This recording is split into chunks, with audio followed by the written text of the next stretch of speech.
I'm Kathy McGuire, and I'm the co-president for the League of Women Voters. And my partner over here is Diane Habino. And next month, Diane has to do this. We're sharing the job. I'd like to welcome you all. And how many people are here for the first time at a League event? Do we have any first-timers? All right. Thank you for coming, and we're so glad to see you. And how many people do we have that are League members? Raise your hand. Okay, we have a good crowd tonight. And as always, with the League, there's information to share before we start the meeting. This is the year that we are, it's the starting of the 2020 year for 100 years of the League of Women Voters, nationally and Montgomery County. So with that, we've made this theme of women creating a more perfect democracy. After that year, Bruce, it'll go back to creating a more perfect democracy. But this is the year for women. So we will be doing a number of activities for the 100th anniversary for the upcoming year. But before we get to that, before I move on, Gretchen has told me that our famous calendars are back. And they are at the low price of $8. We haven't raised them. Everything else has gone up, but not our calendars. And when you see this calendar, you'll see the cover is designed about the 100th anniversary. So if you need any and you want to get yours tonight, Gretchen Wright over there. All right. I see our speaker has arrived, and I will turn the microphone over to our ABLE Program Committee people, Marcia Kingman and Linda Cohen, who will take over from here. Thank you, Kathy. Our conversation tonight is about the 2020 census, why we need a complete count, and how we're going to get it. We have two speakers. Our first speaker is Dr. Terri Wright. Dr. Wright is the Vice President for Program and Community at the Meyer Foundation. Dr. Wright's commitment to effective and equitable public health is the theme that runs through her work history. Dr. Wright, a master's and doctorate degree holder from the University of Michigan, began her career as the Maternal and Child Health Director for Child and Family Services at the Michigan Department of Community Health. She was later Program Director for Health Policy at the Kellogg Foundation in Battle Creek, Michigan. There, she reviewed and administered health programming priorities and initiatives. Before joining the Meyer Foundation, Dr. Wright worked at the American Public Health Association. She led the development of strategies to provide equity in public health and in school-based health care.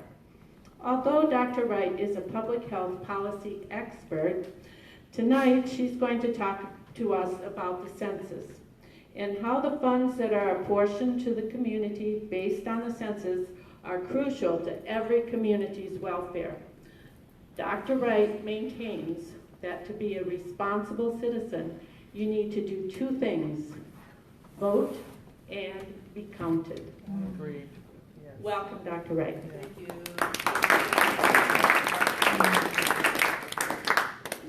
Mr. Shawn Ellis is our second speaker. He will talk to us about Montgomery County's plans for a complete count. Mr. Ellis is based in the Office of Community Partnerships and is the 2020 Census Manager for the county. A graduate of Bethesda Chevy Chase High School, Mr. Ellis went to Dickinson College and graduated with a degree in biology, which he thought would lead ultimately to work in the medical field, following in the footsteps of his parents. But instead, Mr. Ellis found himself wanting to make a difference for people in underserved and underrepresented communities. He began his work in the county managing the Volunteer Language Bank and helped to manage the Legal Immigration Service Providers Coalition. Mr. Ellis says this about Montgomery County.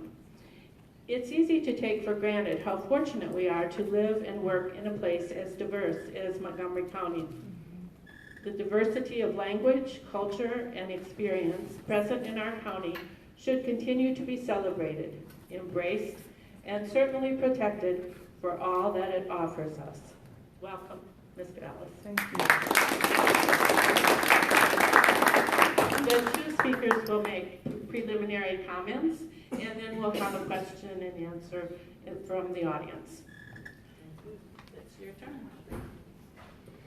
Thank you so much. Good evening, everyone, and thank you for inviting me and giving me the opportunity to share with you some background information about the census in general, as well as some of the challenges and opportunities with the 2020 census in particular, because there are a few changes, substantial changes, that will definitely threaten whether or not we get a complete count in this region, in this community, in this state. So that's what I intend to do this evening, and then I will turn it over to Mr. Ellis, who will be able to talk more specifically about Montgomery County. The work that I've been doing has been connecting with the national work as well as more regional. The Meyer Foundation is, for those of you who are not familiar with it, it's a regional foundation, Eugene and Agnes Meyer Foundation, founded 75 years ago in December, it'll be our birthday, by the original publisher and editor for the Washington Post. You might be familiar with Catherine Meyer Graham, who's the daughter of Eugene and Agnes Meyer, right? And she gave it, Mr. Meyer, when he purchased it, gave it to her husband, who passed away shortly afterwards, and she took it, right? Of course, women can't run anything. Oh, we can't run anything. I gotta have him do it. So he passed away, and she kept it, and then she actually put it on the map in many ways, around the Pentagon Papers and the Watergate scandal, right? And so she actually made it what started the journey for what the Washington Post represents today. So that's who Eugene and Agnes are. We'll be celebrating our 75th birthday at the end of this year. And our area that we do work in and do grant making and other work in, District of Columbia, Prince George's County, and Montgomery County, and then 8 communities in Northern Virginia. That's our footprint when we say the DMV region, or when we say that's the area that we do work in. Okay, just to give you a little bit of background. So the other word up there that I'd like to explain is RAG, which stands for the Washington Regional Association, of Grant Makers. It's the organization that brings together all the grant makers in this region, and we do collaborative thinking, collaborative funding, collaborative strategies, et cetera. And a year ago, the census, they have a number of working groups on different hot issues. And a year ago, the 2020 Census Working Group was formulated, and I'm one of the co-chairs for that working group. So I'm wearing 2 hats today, although primarily, because the census is such a priority for us, there's really no, as a foundation, there's really no distinction between the two, that it's a priority. We have invested heavily in it, both my time as well as actual dollars we have invested in getting a complete count next year. So with that, I'll go ahead and get started, and please note your questions, and I'll be happy to try to answer them after I'm done. Okay, so just a little bit of background on the census. Some of you may be aware that it's mandated by the Constitution, and it goes back to 1790. And the language in it, in the Constitution, really speaks to the value that was placed on human beings in this country. It says that representatives and direct taxes shall be apportioned, is a direct quote, among the several states which may be included with this union, according to their respective numbers, which shall be determined by adding to the whole numbers of free persons, including those bound to service by a term of years, as in the military, and excluding Indians, not taxed, and 3/5 of all other persons. At that time, the census counted black people as 3/5 of a person, as opposed to a whole person. And that was the genesis, not only of this country, but of the census. An important reminder because it makes it all the more critical where we are right now. The census was actually a political process. The original design, as I said, established human value, and it's inextricably linked to voting rights and representation in our country. Before emancipation, enslaved people counted towards southern states' census numbers without the right to vote. So they used enslaved people to get in terms of their numbers, but the folks who were enslaved did not have the right to vote. But it meant greater representation and greater federal funds. After emancipation, states with enslaved people immediately increased their census numbers, so they got a bump in their numbers, but still no right to vote. Today, voter suppression and gerrymandering is the current weapon of white supremacy in today's environment, and we see it all over the country. Undercount, if we have an undercount, they win. Okay, so that's what's driving us. It's about equity. And an undercount means that they win. That means some people will be overcounted if others are undercounted. All right? And that is not what we mean by a fair and equal democracy. So what's at stake in the 2020 census? First and foremost, a complete count advances racial equity. And in more practical sense, approximately 325 federal programs totaling over $900 billion are allocated based on formulas that include the data from the census. Okay? Some of those programs, financial assistance programs, include the federal student loans, hospital funding, school funding, housing subsidies, Medicaid, Medicare, and the Child Health Insurance Program are some of the programs you may have heard about throughout your career or your life. The data drives decision-making also by governments and businesses around infrastructure, roads, how many cell towers to build. That data gets used. Whether to open a location or close a location. The most recent example, a few months ago, I was in a press conference that was hosted by JP Morgan Chase because they have adopted the Baltimore-Richmond as a new corridor for development. And the executive vice president who opened the press conference that I was at in March said, first thing out of his mouth, based on census data, we know that there's going to be rapid growth between Baltimore and Richmond, the corridor that they call it, and therefore we are putting more banks in those locations. We're offering more programming to develop people educationally in the pipeline that we can hire, and other major investments that JP Morgan Chase will be making in this corridor based on the census data. That's a huge business decision, and that's just one example. So it's a critical number that many companies use when they're thinking through whether to expand or close, retrench, whatever they are thinking strategically to do for the next 10 years. All right, it's not just something that gets used in 2020. It will be the reigning data for the next 10 years. So it's extremely important. Then, of course, we know that states determine congressional districts using the census data and representation, how many districts, congressional districts they will have. Our senators, of course, we all get two, regardless of the size of the state. But our congresspeople, the number and the representation is absolutely determined by the statistics that are developed from census data. So when the census is completed, the analysis and the statistics are determined by the end of next year, January of 2021, states will be using those statistics to determine how many representatives a particular jurisdiction will have. Local governments use it for infrastructure, as I already said, schools and power lines, and then a number of programming, including human service programming, such as Head Start and other activities get determined based on census data, or it's one major element that determines that. Undercounts, therefore, have consequences. They perpetuate disparities and inequities.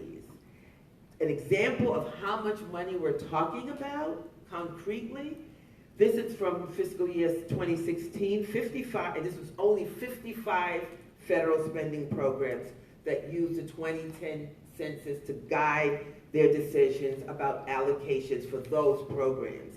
And that amounted to the amounts you see on the screen. I'm not going to read them, but those dollars are billions and not millions of dollars in each one of our states around the DMV region. So the allocation of those dollars, highly sensitive to having a complete count. Okay, the number that we get for each state, for each region, and then the state uses that data to say, okay, Montgomery County gets X, Prince George's gets Y, Howard gets Z, and so on and so forth. And it's highly sensitive to a complete count. So I cannot overemphasize the importance of this in this 2020 census. So the goal, no surprise, is that we have a complete and accurate count. So what threatens that? Well, number one, they have cut the outreach budget by 50% at the U.S. Census Bureau. Okay, has been cut by 50%. And those dollars are dollars that are used for marketing, right, the big campaign, that in many cases, in fact, I was talking with the university, the Washington Regional Association of University Presidents and University and College Presidents last week, and they talked about the fact that in the 2010 census, they were already contacted by the U.S. Census Bureau by this time in 2009, in advance of the 2010, and they're wondering why they haven't heard that 17 universities and colleges belong to that consortium, including Montgomery College, Prince George's Community College, etc., belong to that consortium. And they haven't heard from the Census Bureau as of last Tuesday, the 17th. And they're scratching their head, why? And I said, well, one reason is that the outreach budget has been significantly cut. They can't do the same thing they were doing in 2009 with the budget they have now. It's impossible. So they have to prioritize. And the rationale that they've used is that because for the first time we're going to an online response system, we don't need as many enumerators, right? Because it's online, it's electronic. So we don't need as many outreach field workers to knock on doors, is the logic that they provide when you say why. Now, I want to put one footnote in there, and that if you call the U.S. Census Bureau for the 2020 team, they will come out and talk to you. They're not as proactive as they used to be, where they would come knocking on the president of Georgetown or the president of George Washington University's door and say, we need to talk about the census. They're not being proactive like they used to be. And they only have, so many people, and so they've had to prioritize. And that's what they're doing. And they justify it by the fact that it's an online response system. And this system has been optimized to be able to be used on a tablet as well as a smartphone, so that you can do it anywhere. You don't have to be connected to a desktop or a laptop, is the intent. It can be done anywhere. But I also want to emphasize that it can still be done by phone and by mail. All right, so you can request, when you get the letter, people can request a mailed questionnaire, and you can still do it that way, or they can do it by phone. And in fact, in terms of the phone, doing it by phone, they have access to people who will talk with them, interview them in 13 different languages. And there's print and video language guides in 59 non-English languages. But you have to call to access it, okay? And then, of course, they have American Sign Language, a video guide in American Sign Language, and they have print guides in Braille and large print. So they've done everything they can to increase accessibility, but you have to be the initiator because of the shrinkage that they have in the number of staff, field staff. So what's going to happen is that in March, you'll get a letter And then you'll get several other letters between mid-March and mid-July saying, please respond, please respond, please respond, please respond. You'll get postcards, you'll get letters, you'll get postcards, and it will tell you to please go online and do it. And then as time passes, they will then send you a paper questionnaire if you did not respond. And they will then send an enumerator. They're only going to send enumerators or field staff out when you haven't responded. That's the way they're prioritizing, is to do it if you have not responded. So on one hand, the good news is if you don't want the government knocking at your door, respond as soon as you get it, right? So that's one side way to look at it, right? Make lemonade out of lemons and respond as soon as you get the letter, and you reduce the likelihood of them coming to your home. Okay, there's no guarantee, but you reduce the likelihood significantly. So, I said some of this already, but I want to skip down to the fear in terms of a threat to complete counts.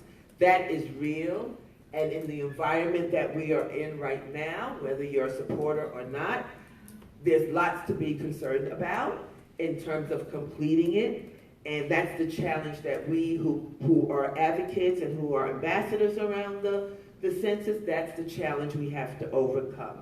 My parents are immigrants in this country. My father's deceased, my mother's 90, and she's been here since she was 20-something years old, a naturalized citizen, has worked, paid into the system, and she's talking about not filling it out because she's so scared.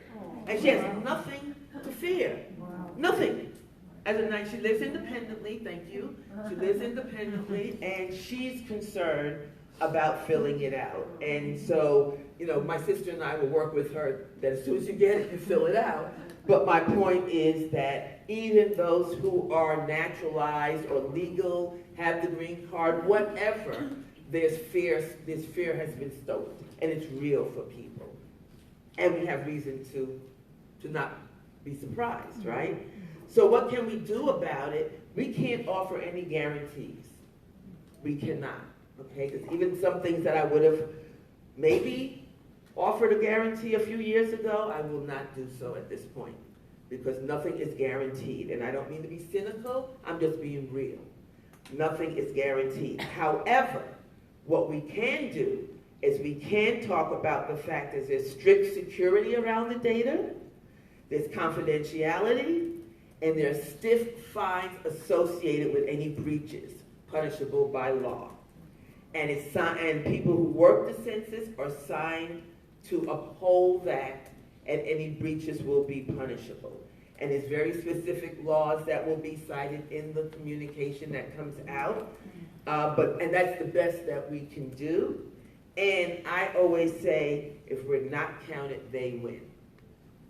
They win. If we don't get counted, each and every one of us, they win. Because we then have an artificially induced overcount, is what ends up happening.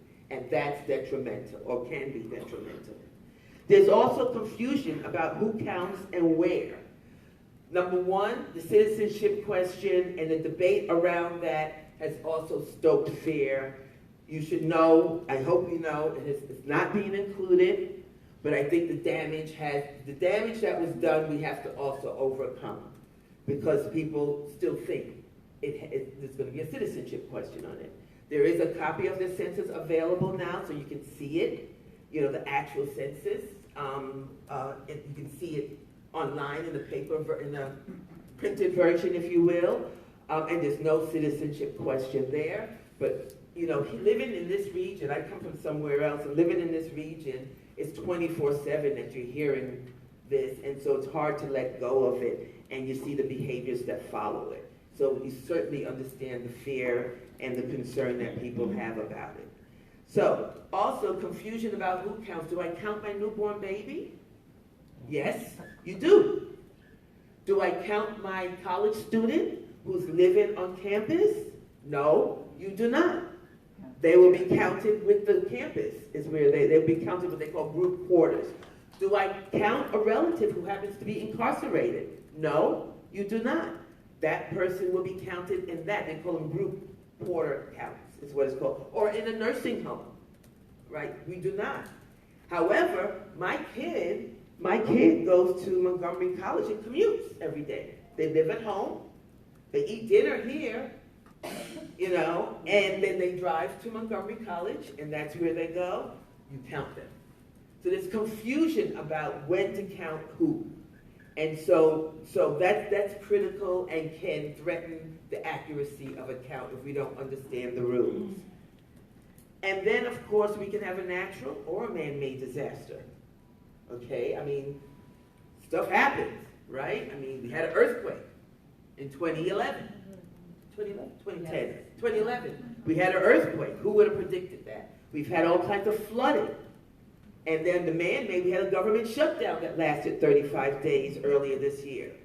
Okay, and people had to go other places in order to be able to make ends meet. So there's natural and man-made disasters that can disrupt getting a complete and accurate count. And I don't want to estimate that because it's all real. So how can we overcome that?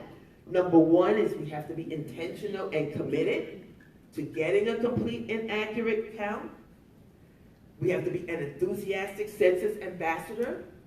You know, we need to understand the rules. We need to be able to know where the resources are, know the timeline. We have to get educated as individuals and then become ambassadors, whether it be in our community, in our place of worship, with our family, in our place where we may work.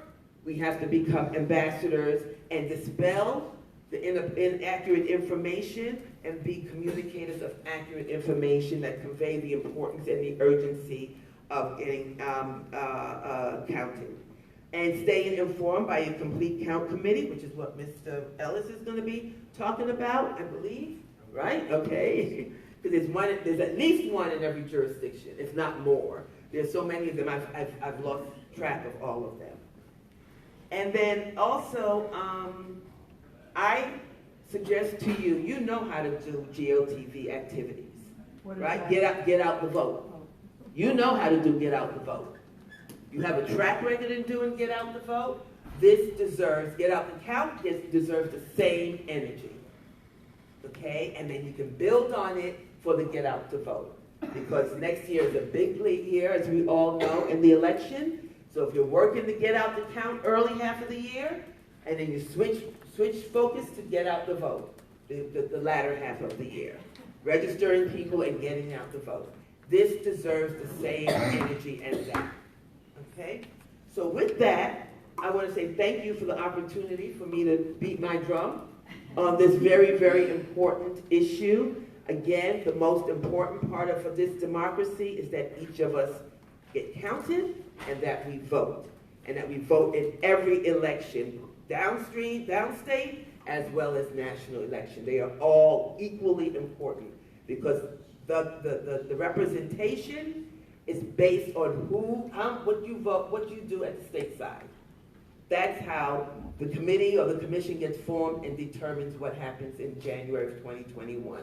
So they are all important. I know I'm preaching to the choir, but I'm going to preach to the choir because it's so critically important. And with that, I'll turn it over to Mr. Ellis. Oh, no, excuse me. Do you want me to do questions now, or do you want Mr. Ellis to go first, or how do you want to handle that?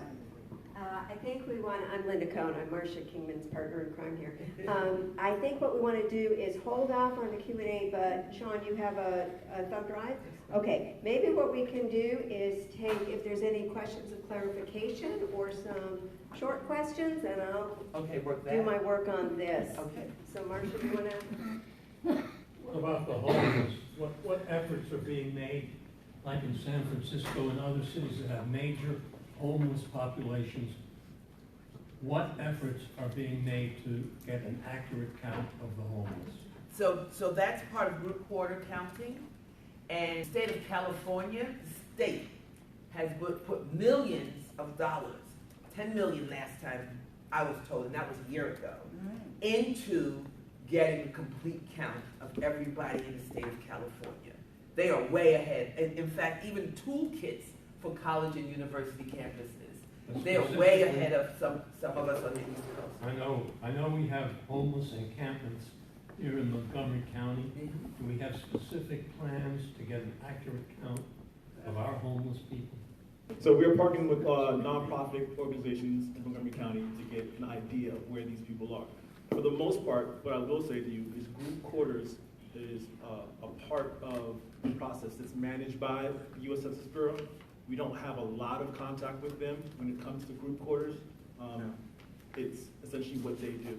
But they supposed to have been working on this for a long period of time now. The actual count for group quarters doesn't start until January, February. It's slightly before the general count, but it's a little earlier. What about snowbirds? Where do they get counted? That's a great question. That's a great question.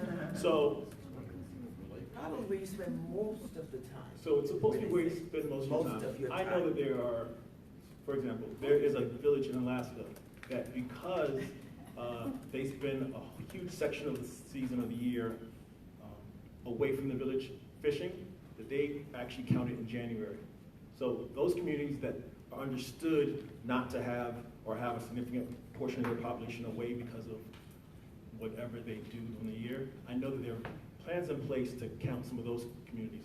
I don't know about specifically snowbirds. It's a great question. We can find that out though. That'll overstate the population Yes, of Florida. that's right. Absolutely.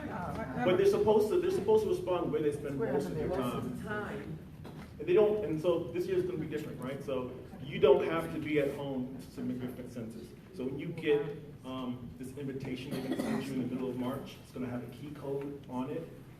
They want you to use that key code so they can designate your actual household. But if for some reason you don't get that invitation because you're not there, you can still go online and you can still submit the form.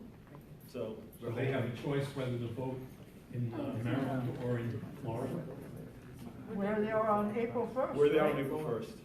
Is that? I have a question about, for the first speaker. Has there ever been a mandated recount of the census? Because of the lack of integrity or compromise? Use the microphone, please. The lady in front of you has it. Unfortunately, we are not sophisticated enough to have two mics working, so we'll go. My question was, has there ever been a mandated recount of the census because there has been compromise or some security or lack of integrity or something? I don't know. I don't know if there has been. I know that, excuse me, I'm trying to help her find the drive. Find the drive here. Is the key code that you referred to specific to a person or to an address? To an address. So the census counts everybody in the right place once. So you're going to get a key code that designates just the address. I'm going to come to my address here. To your address. But I'll be in Wisconsin at our summer home. Okay, well, if you're in Wisconsin and you're somewhere home, you can still log on and submit the census. If you spend most of your time in Wisconsin, then you should use that address, or they will send you a key code for that property as well. But it's yours. But it splits families then, because my wife will still be here. I'll be in Wisconsin. Who gets to fill it out? Okay. So, but the answer that we're giving is whoever is on that, whoever's there in April should fill it out based on who's in the house on April 1st.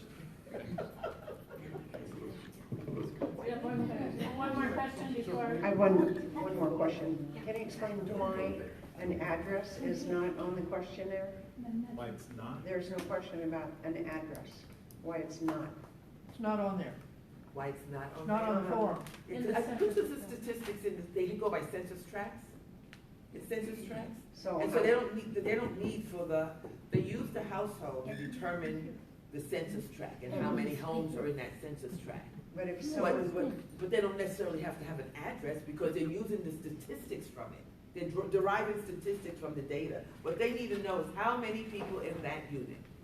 but if But there's someone no lives in address the in the house and they mail the form in and they don't put a return And so it's probably address on, connected how to do you the know? ID Sorry, number I probably. misunderstood. The code that they're gonna have at the top of the invitation Yes. designates your address. Oh, I see, Yeah, so okay, I misunderstood the question. that explains it, thank you. Everybody's gonna have a code. I see. All right. And we'll hold your question Yeah, until he. that's okay. Okay, makes his comment. So you want to come over here? Yeah, I think, Shawn, you're on. We're going to hold questions, thanks to Dr. Wright. I got a little tech support there. one year. I'll take it, mate. Okay. I'm gonna help myself if you want it. Please do. Not that you do, I'm sorry. All right, so first of all, I want to thank you because you just made my job so much easier. I spent half of these conversations explaining the census and why it's important, so the fact that I don't need to do all of that makes this so much better and easier for me.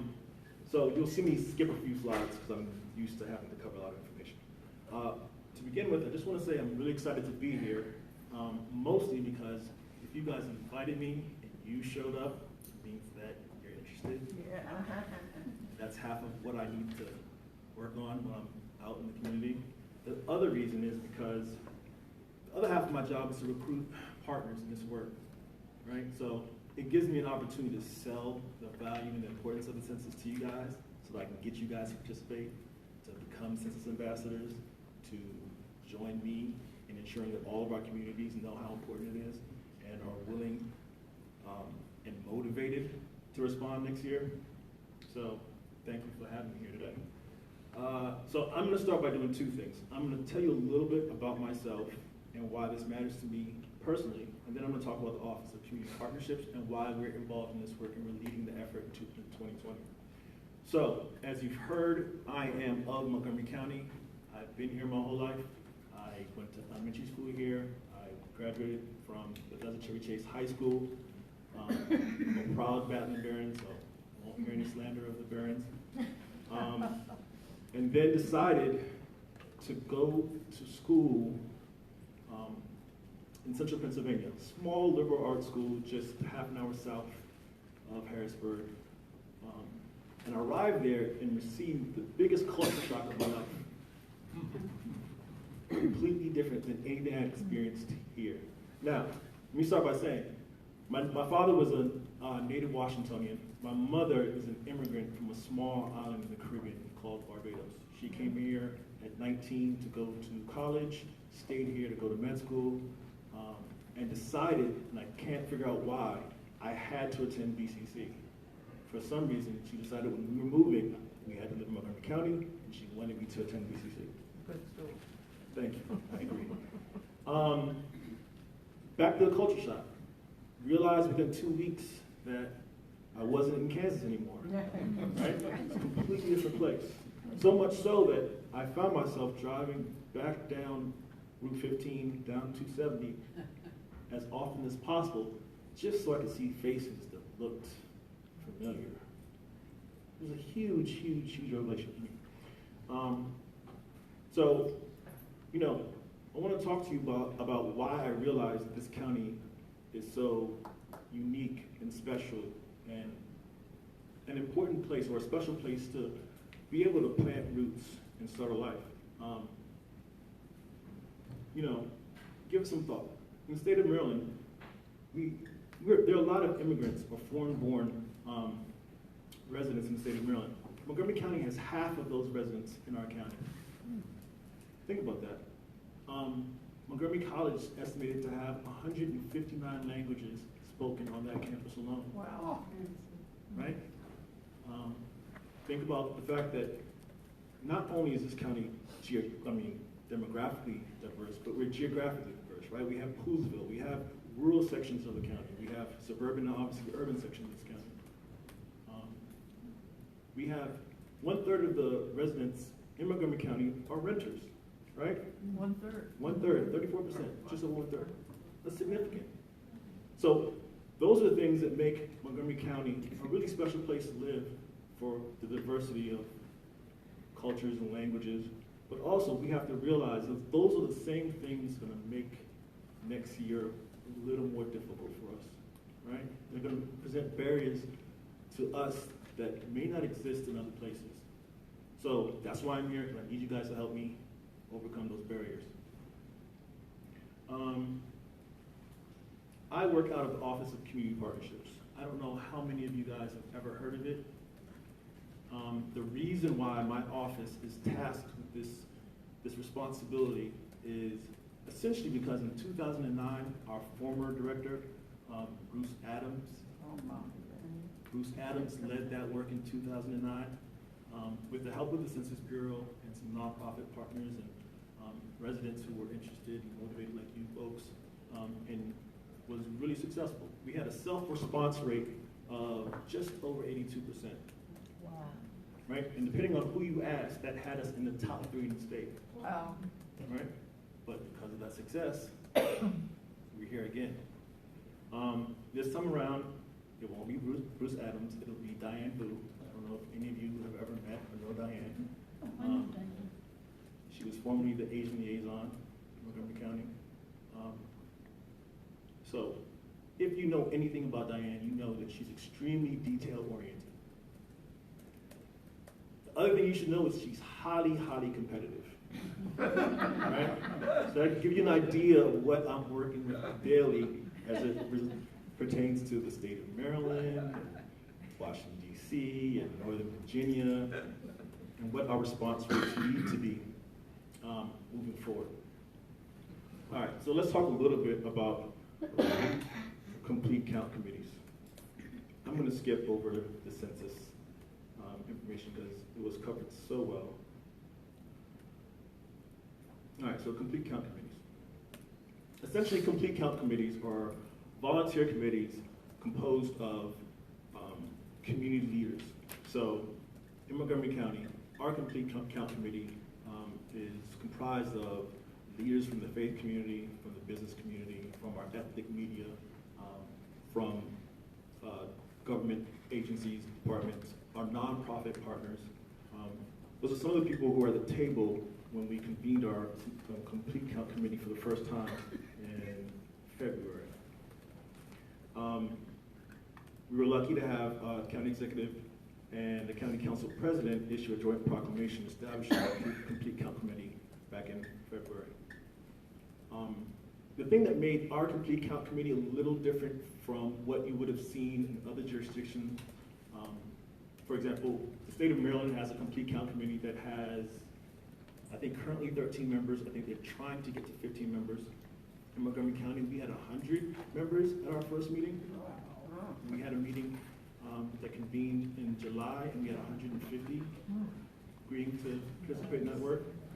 And the reason for that is because we're trying to be as inclusive as possible, right? We need diversity of opinions, thoughts, and perspectives when we talk about developing our outreach strategy, right? And so we're really proud of the participation, the level of participation we've received so far for our complete count committee.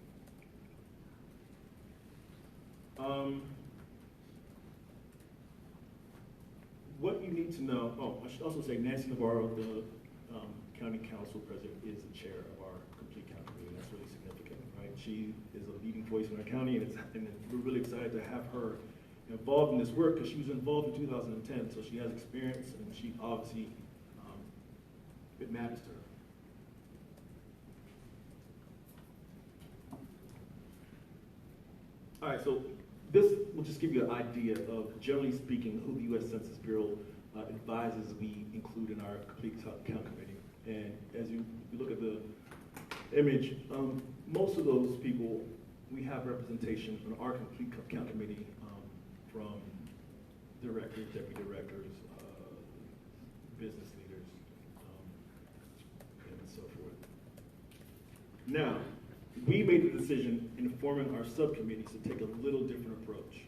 So other jurisdictions will have a complete count committee or subcommittee for the education, for small businesses, for libraries, for what have you. We decided to take a regional approach, and we built our subcommittees, our regional subcommittees, on top of our existing regional service centers. Are you guys familiar with the regional service centers? You do? Okay, great. No. No. All right, so essentially the regional service centers act to serve as liaisons between county government and residents and businesses to ensure that services are getting out or information is going back in another direction. And we were fortunate enough to get the buy-in from our directors. Each of our directors serves as a co-chair on our regional subcommittees. And our office, I should have spent some time talking about our office and the fact that we have cultural liaisons. So we have a liaison to the Asian community, to the Latino community. We have one for the African community, the African American community, the Caribbean American community. We have an interfaith liaison, and we have a Middle Eastern liaison. And so we're fortunate that we were able to convince our liaisons to co-chair this work. So Casey, who happens to be the interfaith liaison, is helping Up County. Jesse, who is our newest member to the team, is co-chairing the work in Mid-County, and she's our Latina liaison. Julian and Yi, and right now, Diane is currently serving as the co-chair of Silver Spring, but that's an unfair advantage, and we'll have to change that soon, because she has so much sway. So the reason I'm taking this regional approach, and this is the part that you guys are gonna have to help me with. So let's think of it this way. Trusted faces and voices. When we go out into communities, it makes sense to have those people with established relationships in those communities be the messenger in those communities, right? Our frontline service providers, if you're on a PTA, if you are in a homeowners association, those are the people who should be having these conversations with those members of the community. Now, I can go into Germantown and attempt to have a conversation with a stranger about why they should think it's important, why they should be motivated and value the census, but someone who they have a relationship with, who maybe they go to church with or attend PTA meetings with, probably will have a bigger influence on them than I will. The second reason is developing messaging that's not only culturally sensitive, but also targeted to specific communities. So, you know, I tell this story a lot of times when I have these conversations about Long Branch. Are you folks familiar with Long Branch and where that sits? No. No? So Potty Branch Road, just below Flower Avenue. There's a corridor, there's a community there. It's called Long Branch. There's a recreation center there. There's a pool there. There's a library there. So I spent 3 years in high school working as a lifeguard in that pool. I also played a lot of basketball in that community center as a kid. So I always tease Diane that, you know, when we talk about doing outreach in communities, if we were to go to Long Branch, I could probably go to Long Branch because I have an idea of what that community looks like. Diane probably couldn't do that, or she says she can. But I argue that I'm better placed to do that than she is, because I spent a lot of time in Long Branch. I know that a lot of those residents shop at the top of the hill at that ethnic grocery store, right? I know that the kids spent all summer at that pool because I was saving their lives a lot, because they don't necessarily know how to swim anyway. I know that library back there behind the pool serves a very diverse community, right? So I have an idea of what Long Branch looks like, and I have an idea of how I can tailor a message that might be important to them. So I probably wouldn't go into Long Branch and talk to the residents in Long Branch about reapportionment. It's important to all of us, and it should be. But it may not motivate a resident in Long Branch to go out and do the census. Now, if I talk to them about, I don't know, development of schools or the breakfast school lunch program that's affected, if I talk to them about maybe SNAP or WIC, they may be motivated at that point to say, okay, these are things that directly affect me or my family or my kids, and this census now means something to me. But if you don't know that community, if you don't know those residents, you don't know that that's the messaging you have to have for that group, right? So when we talk about developing culturally sensitive messaging and specifically tailored messaging, that's what we're talking about.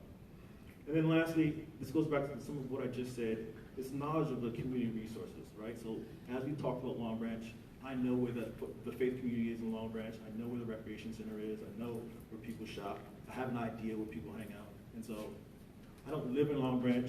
I don't necessarily have all that many existing relationships anymore, but I'm familiar with it, right? And I know those resources.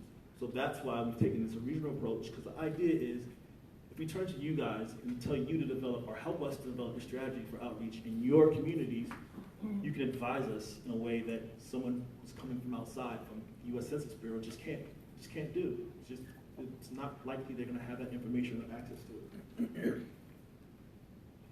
All right, so the one thing we didn't necessarily cover, or wasn't covered earlier, was hard to count communities and what that means.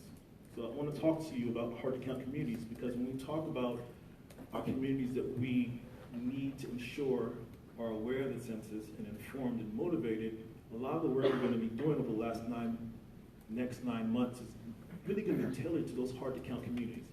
And what that means is there are communities or populations across the country who historically have been undercounted, right? Or are predicted to be undercounted moving forward. And that can be for various reasons. So as you see, it can be because they're hard to locate. An address may have changed, or they may want to stay hidden. Hard to contact. Some people are highly mobile or experiencing homelessness. Hard to persuade. As was discussed, there are a lot of people who just don't trust the government right now, or are fearful of what that information is going to be used for, right? And hard to interview. And this is going to be something that in Montgomery County, we're going to do a lot of work to overcome. And that's just, there are a lot of languages spoken here. We have a significant portion of our communities self-identify as having limited English proficiency, which means that they don't understand language very well. And so we're going to have to find ways to overcome that. And then also, we don't think about this. I didn't think about this before I started doing this work. There's still communities in Montgomery County that don't have internet access. Long Branch, for example, has 10% of that community still doesn't have high-speed internet. Wow. Right? So give some thought to these are things we're going to have to try to overcome. Does it mean that they don't have computers or they don't have access through the? So Yes. they don't have access to internet total. Like, that's including cell phones. So they don't have internet access at all. So if they had a cell phone, it wouldn't work there? They don't have a cell phone with internet access. They're not paying for the service. Okay, so of this list that you see before you, anyone know which group historically is undercounted most often? First one. Children. Children under 5 every time. Children under 5 every time. How do you know they're undercounted? Sorry? How do you know if they're undercounted? That's a really good question. I think it's statistical data comparison, but yeah, I'm not an expert in that, so I can't answer that question. Might be school data. School data too, possibly, yeah. There are a lot of groups on this board that are important to pay attention to. The one thing that I look at every time I'm going through our mapping applications is renters. Renters, for me, tends to be one of the key signs that a community is going to be undercounted, right? So it's important for us to target those groups and be thoughtful in how we do it. All right, so this is some data that we were provided by county staff. And if you look at it, it gives you an idea of who's predicted to be most undercounted moving forward in 2020. And this is total number, this isn't percentage. But you can see significant portions of the population in Germantown, Wheaton, and Silver Spring are predicted to be undercounted. So we have an idea of who we're targeting when we think about the undercount. I often hear questions about seniors and whether seniors are part of that group. And remarkably, seniors historically have been one of the more highly counted groups. However, with the change this time around, we know that internet access is going to be an issue for their ability to use whatever device they would use to submit their form. So we have to be thoughtful about, okay, seniors historically have not been part of that group, but they may be this time around.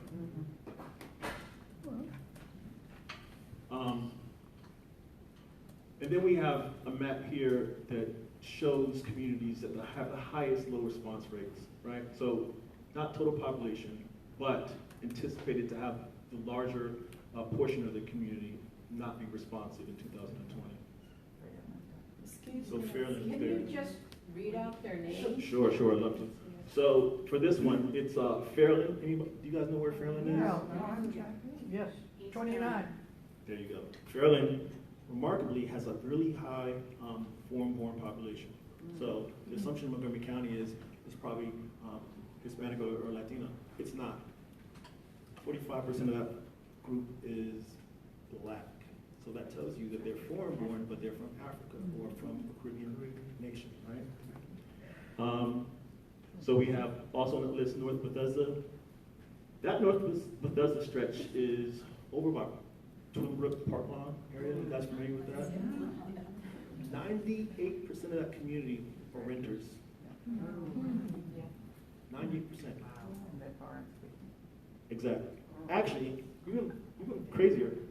Fairland, 99% of that community is renters. 99%.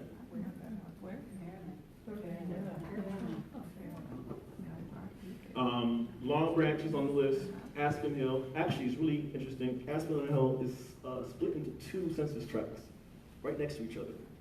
Split by, what's that, Connecticut Avenue? Georgia's on the back side, and on the front side is Belle Prairie. Right? And it's split down the middle, and both of those census tracts are predicted to be very non-responsive in 2020. Gaithersburg, Wheaton, that Wheaton community is actually closer to Glenmont. If you know that area well, it's Randolph Road, Georgia Avenue, right bordering Wheaton Regional Park. Okay. I think Georgian Forest is one of the big academic complexes. Montgomery Village, you guys are familiar with Montgomery Village. And then Long Branch, as I discussed, Long Branch is one of those communities anticipated to be on county, and Germantown. All right, so there are phases for the work that we're doing. We are right now in the education phase.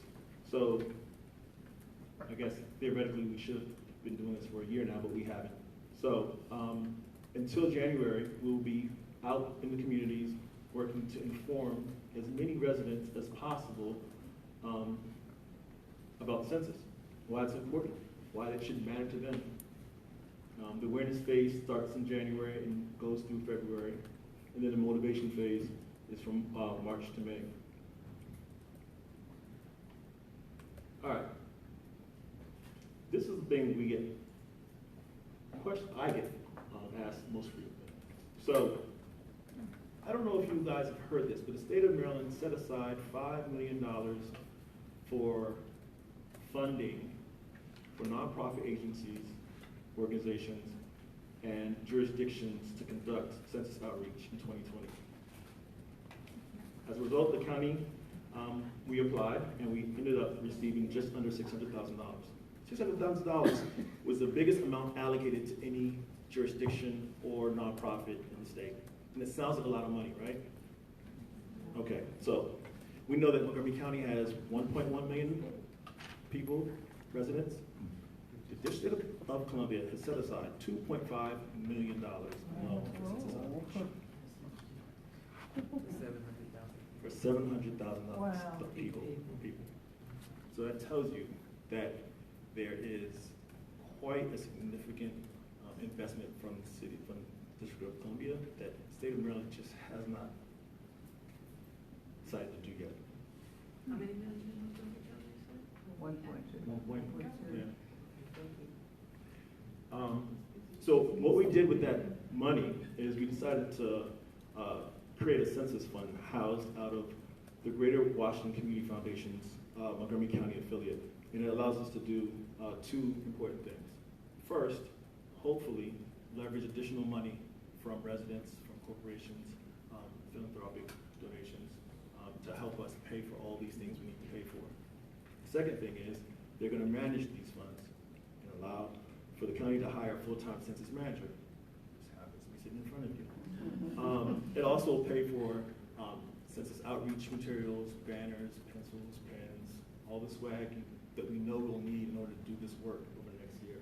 And then it's going to fund, which is probably the most important thing that we're going to need to do over the next 6 months, and that's our marketing, especially with ethnic media. So, we're really proud of that, and that was based on a model we saw in New York, and we're hoping that with the Census Fund, we will be able to add to the resources available to us. So we talked about the deadline, or sorry, the timeline that we're working on. And there you see it. That's what we're told is a timeline for the Census Bureau. So what's going to happen is this. Starting in March 12th, between March 12th and March 20th, you're going to receive an invitation, which essentially looks like a postcard, inviting all of you, or all of our residents, to sign online, or go online, and submit the census. With the code.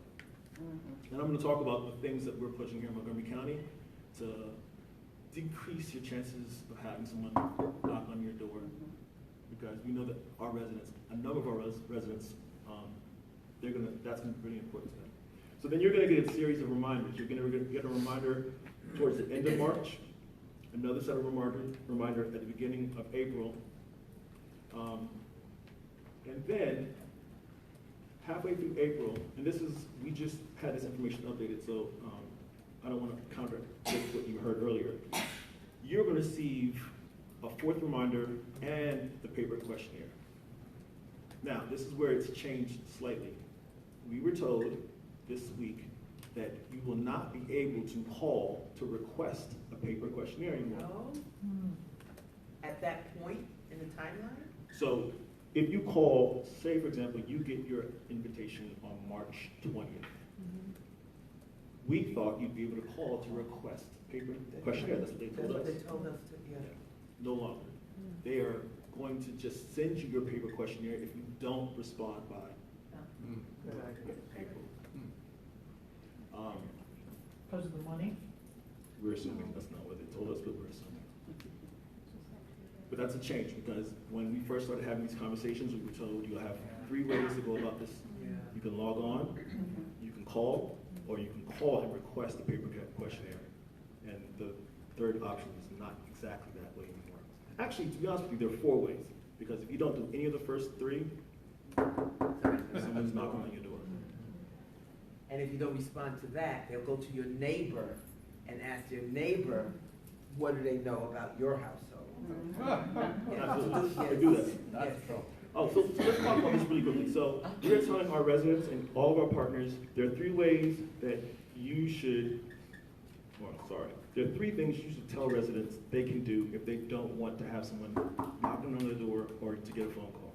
A, submit your census or complete your census by April 1st. April 1st is officially Census Day. 2, use that code on the invitation, because that's how they know that your home, your household has been counted. 3, fill out the form completely, right? If you miss a question, you decide you can abstain from answering the question, there's a chance you're going to get a phone call or have someone follow up with you over the next few weeks. So those are what we're telling people. April 1st, finish it, use the code, and fill it out completely. Excuse me, so are there gonna be people, if you don't respond, there might be somebody who calls to ask for the information? So historically, we've had people call and follow up for questions that they wanted additional information for. That's happened. We're told that there's a chance you will have that happen if you don't answer a specific question or a series of questions. Is there a way that? But, so we're telling our residents, if you don't want to receive that phone call, you don't want someone knocking on your door, then. Just how do people know it's a legitimate person calling? Because that could be That's a good somebody question. calling and trying to say, so you need your social security number. That's a good question. No. Oh, sorry. Oh, I know, So we'll get that. but I mean, people could use that as a way. As a way, kind of yeah. thing. And there are a lot of scams and fraud that's already started. We're having reports even right now, right? So we know that this is gonna happen. And I'm gonna get to some of those things in a second. But, so in Montgomery County, we have launched our website, our homepage for Census 2020. It's there. It's intended really to serve 2 purposes.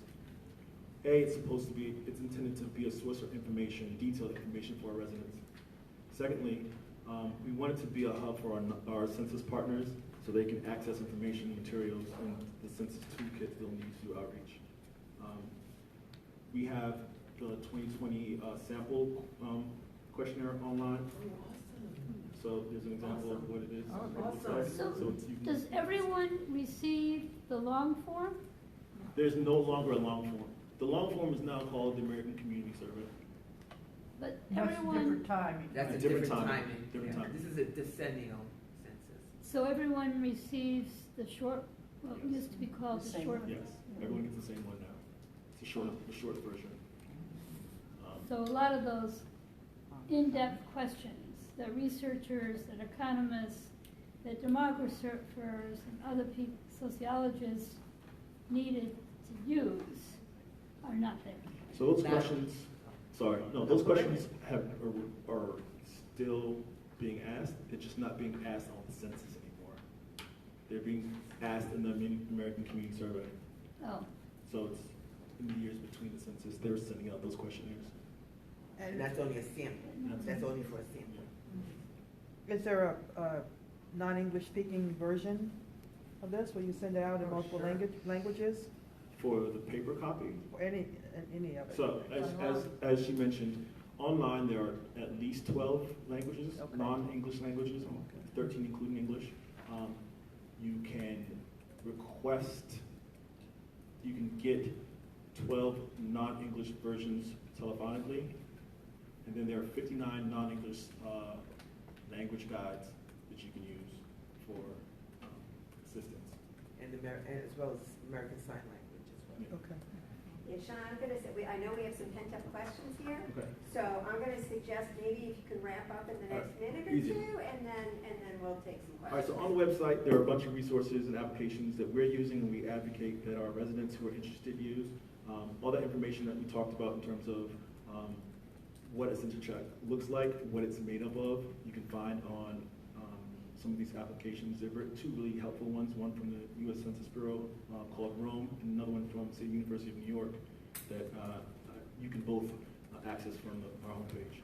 All right, lastly, really quickly, this is what we're hoping that our residents will help us do. So A, if you're interested in working for the U.S. Census Bureau, there's only one way to apply, and that's the website there. If someone says there's another way to apply, it's a fraud, a scam, doesn't exist. And they need people. And they're looking They're for people. still looking for And they people. pay money. What do they pay? And they pay. Start at 21, Go ahead. so in Montgomery County, it starts at $21 an hour. It's different depending on what county or jurisdiction you live in. And you get paid training. You don't work from home, but you work from close to home because they're hiring based on census tract. So it's a really good opportunity. And in Montgomery County, we're looking for speakers of multiple languages. So if you speak Spanish or Chinese or Amharic in Montgomery County, you're more likely to get hired than someone who does not. So, or volunteer. We are recruiting census ambassadors. If you're interested in helping me do the work, going out into the community, and I saw a number of people from the League of Women Voters this weekend. I was in Burtonsville on Saturday. I was at the family picnic yesterday. So I saw your table. I saw folks wearing pins. I hope to continue seeing you guys out in the community. If you're interested in helping me in our work, please help us volunteer and become a census ambassador. Or donate to the Census Fund. Lastly, and this one's really easy, on April 1st, Census Day, host a barbecue, a picnic, a party, have friends over for drinks. As long as you have, April 1st, as long as you have internet and you can allow them to use your password and you're okay with that, please throw a party. And that's it. I'll stop here. Great, thank you.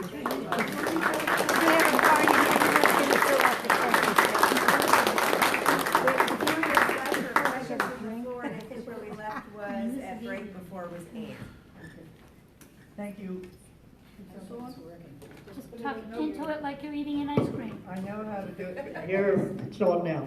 Anyway, thank you, Mr. Ellis, for giving me the website information. You sent me all those forms to my email when I saw you at Burtonsville Saturday.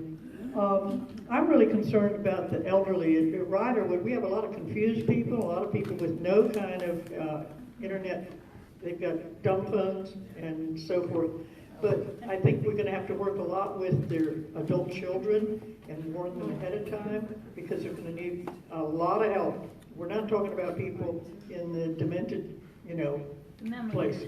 So, but what I understand is that it's 72 years before the census is available to people, like if you want to look up your records of your, relatives. So that might be helpful to have people know that 72 years before that information's available. Is that's correct information till if you're trying to do genealogy, you're not going to get the genealogy detail for 72 years. Other questions? I'll be gone. What are radio stations and newspapers doing to tell people about this? It's a great resource and we need to use it. So we are already partnered with ethnic media, and we're meeting with Radio I don't One. think your mic is on. Sorry, we're meeting with Radio One next week. We already have a partnership with Telemundo 44, NBC4, but we are looking to establish more partnerships wherever we can. There isn't a limit to the number of outlets we can use. Part of that's going to be funding, because we know that not many places are going to do this for free. But why not? It's a good question. Right. So half of my job and Diane's job is to convince them that they benefit from this successful census. It's about fair representation, but it's also about getting our fair share of federal resources. So it's not just me or the federal government that benefits from this being successful. All of us, the business community especially, benefits from this. I have a couple of quick response suggestions. Rockville has like 3 or 4 community centers, has a very strong senior center, and Montgomery County has a number of them. So would it be possible to have a group of some volunteers, more than your 150 maybe, there with a computer in the center, but before April 1st, helping register people? That's a good possibility. Maybe the churches can have an April 1st census party. It's non-partisan. Some of us are like on thin ice about partisanship, but the census is non-partisan. So, that could be another, not just for that congregation or that place of worship, but for the whole community close to that. That's a great idea. We already working on something similar in the libraries, but we can't limit it to libraries.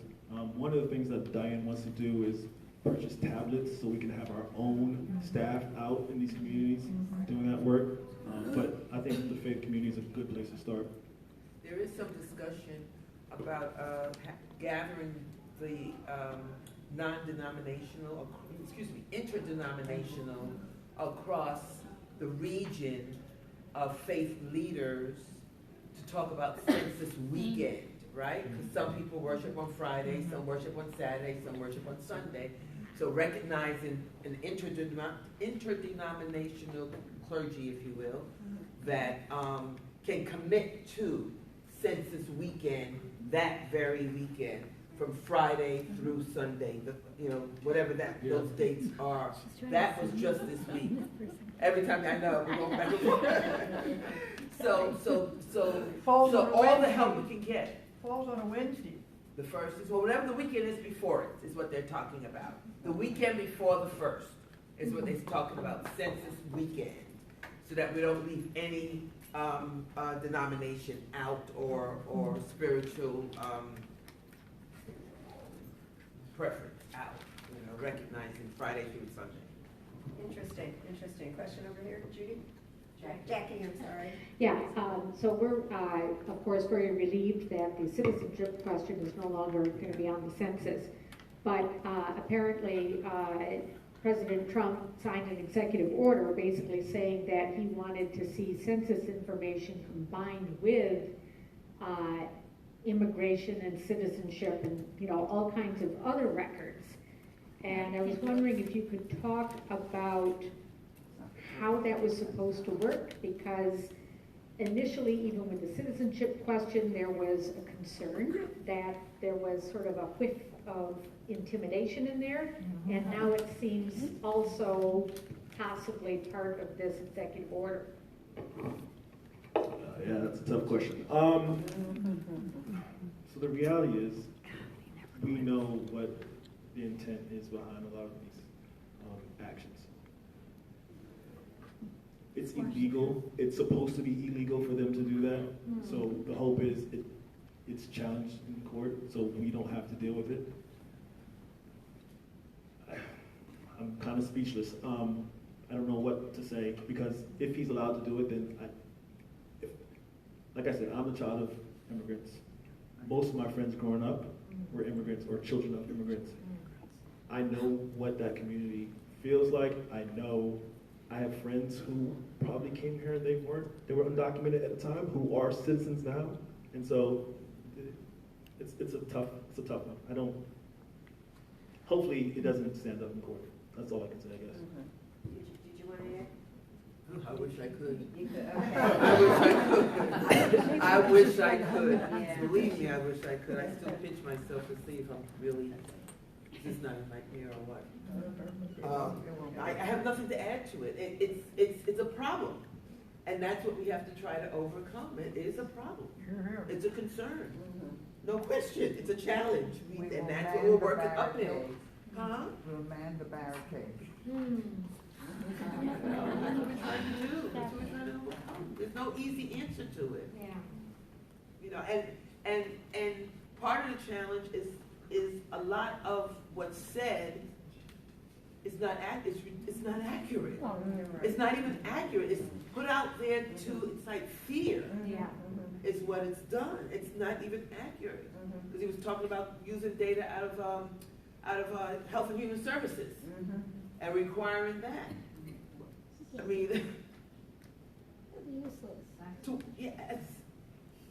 One of my questions was going to be what keeps you up at night, and I think another question. I've got a geographic question. The geographic boundaries of the different census tracts, are those boundaries fixed from one census to the next, or are they adjusted?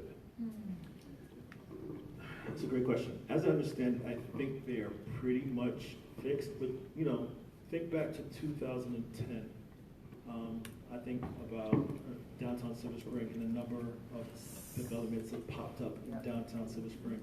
I can't guarantee that they didn't adjust those tracks a little bit because now the population is grown. It's quite different. But I work with very closely with the recruiter from Montgomery County, and I kind of asked him if he could put together a map of where he was recruiting according to our regions. And what he said is that essentially, Census, U.S. Census Bureau recruiter, yeah, U.S. Census Bureau recruiter. What he said is essentially those maps correspond directly with our regional service centers. So if it's the same as it was in 2010, I'm assuming it hasn't changed. Yeah, that's another reason for the 2020 census, right? Okay, we're really, we break at about 8:15, and there's just another minute or two left. Quick question in there? Yeah. Okay. First, I'd like to say go blue.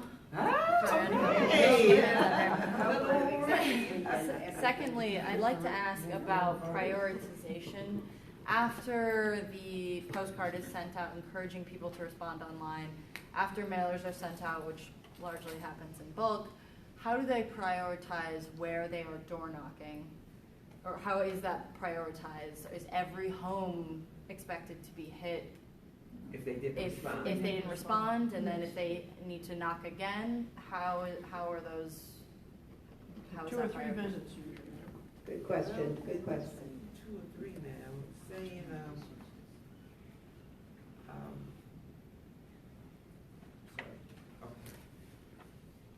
In a way, you're asking if a lot of people don't respond online and a lot of people hang back, that is an unexpected glitch, I guess, for the Census Bureau. And you're saying what happens then, because that could be a scenario. Well, they're vacant houses, there's people away. But then they get the paper They're going to get a copy paper. sent to them? So do they wait until after they've gotten the paper? They're not going to knock on your door until after the very last reminder with the physical paper questionnaire. So the last that I have, which was, this is about 6 weeks old, so they might have changed, but it's about 6 weeks ago. If a household hasn't responded by mid-May, census takers will follow up with an in-person visit. If no one is at home, we will leave a note encouraging the household to respond. Census takers will make at least 6 visits to get a response in most cases. This comes right off of their, this is right off of census.gov. Okay? We have to get everyone's response by mid-July. So now, how do they prioritize whether they go to this community or that community? I don't know. As opposed to they want it all counted. Right. Okay. Lastly, I should have said this earlier. When I asked about the cutoff point for enumerators, they said there is not one. They're going to go out and be out until they get the job done. Exactly. Secondly, and I should have said this earlier, one of the things they've made clear to me that they're having problems figuring out is how to ensure everyone in every house is being counted. Because we know in Montgomery County, we have a lot of renters who are renting space in the basement or in an attic or a room. If you fill out the census and you use that code and you submit it, they assume that this house is accounted for. And homes are not clear that or residents aren't clear that they need to include everyone on their census. Renters, a nephew who doesn't live with you very often, but he's there because he's not getting along with his parents. We have to find a way to ensure that we're getting that message out. And what I've been told this week is if for some reason you have someone or a resident or a family member who doesn't want to count the renters in the basement on their census, tell them, okay, use the key code for your home, for your family, or whoever's you're considering on your census, and then tell them, to the renters, they need to do one as well, using that same key code. Oh. Can you do that? Yes. Oh. Okay. Yes. Because there's a process. One person uses that key code. So there's a process at the end of this whole count where they start to combine or compare the information. Got it. So I'm saying please include everyone on your census, right? But if for some reason you're uncomfortable, you don't want to, you feel for whatever reason you don't want to talk to them, tell them, send them an email, or whatever you need to do, that they can fill it one themselves. But the first question says, how many people are there in this location? The first question says how many people are in this So location. you say 6, and then some other people use the same key code. They're They gonna add say to 4. that. Because there's some double counting. There's some double counting. And that's part of the accuracy issue. Yeah. But they have a process at the end where they can compare the data, and they say they account for that. And that's what I was told to tell our residents. birth dates and stuff too. Okay. I want to say thank you both for starting us off with this program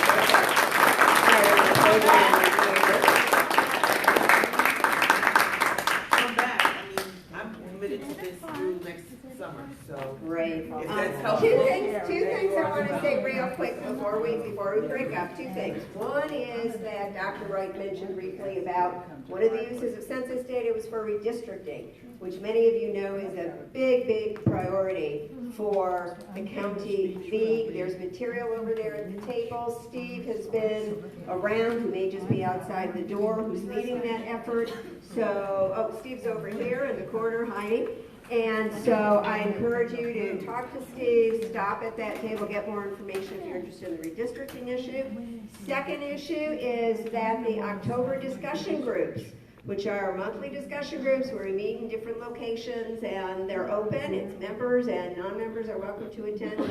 The October sessions, which come out in the middle of the month, is going to be about census and what can we as a league do. So this is a terrific start to that conversation. I also want to give a special thanks to our 2 presenters. We have for Dr. Wright a league vote scarf, so that, yes, you may use it, good health. And for Shawn, we have a little bit of a different hat. We have, no. We have, I'm gonna surprise it with you here. We have a deck when you're playing poker. We have a deck of League of Women Voter playing cards.